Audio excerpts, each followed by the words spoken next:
আসলাম, কি করবো আর চিন্তা করাম করি একটা। আমার বোনটার অবস্থা এত খারাপ, কি করবো আর।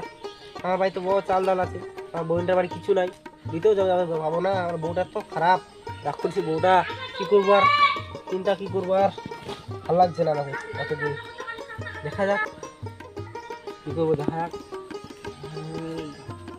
পেয়েছি বুদ্ধি, আমার শাশুড় বাড়িকার আগুন লাগিয়েছে, আমি এটা বলে দেবো আমার বউকে, আপনি দিবি, শাশুড়ি বলতে পারবো হবে কি বলবো। হ্যাঁ পেয়েছি, চলো যাই আমার বউকে করে বলে আসি। আগুন লেগেছে আমার তোমার শাশুড় মায়ের বাড়ি, চাউল টাউল দিয়ে ব্যবস্থা করতে হবে, আমার বোনের দিতে হবে। যাই, অবস্থা খারাপ আমার বউ। বউ শুনো, বউ শুনো, যদি আসো আসো। কি ব্যাপার?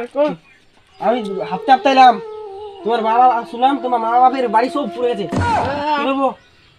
ঘরটে পুরে বাড়ি, চাউল টাউল সব শেষ, কি করবো এখন?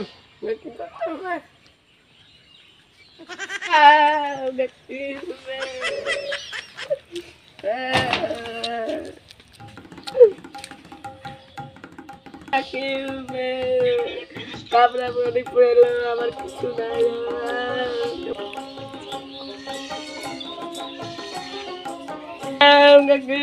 তোর মায়ের গোটা কাপড়টা পুড়ে গিয়ে গোটা গোটা হাত পা কি কি হয়ে যাবে।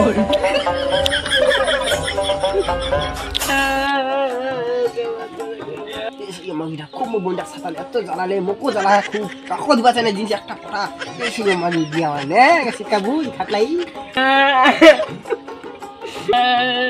তারপর কি হয়েছে?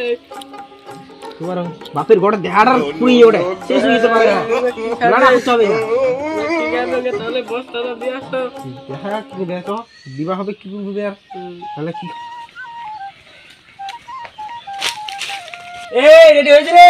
আর রেডি গেছি। হ্যাঁ জলদি দে যেতে হবে। বাইরে এত জিনিস কি দিয়ে রে, আলু ডাল সব দিয়েছি কি? না, চাল দিচ্ছি। চাউল আলু ডাল দিসনি? আলু পরে দিব। কি খাবে ফের? পরে আসবে, দিয়ে দিব। খেলাম ফের আসবে একবারই দিয়ে দিবা, ভালো তো। না, ফির আসবে না। ফের আসবে? আমিও যাবো। না দিতে হবে না, গরু বউর সব আছে তোমার বাড়িতে, দেখবা আমি বাড়িতে দিতে হবে না। হ্যাঁ থাক, বাঁচলাম, আমার বউটা আসতে তো মুশকিল হয়ে যেত, আমরা দিতে পারতাম না, কি ঝামেলা, ঠিক বাঁচলাম তো। আমার বউটা খাই, আমার বউটা দিতে পারবা, বাঁচলাম তো, যাই।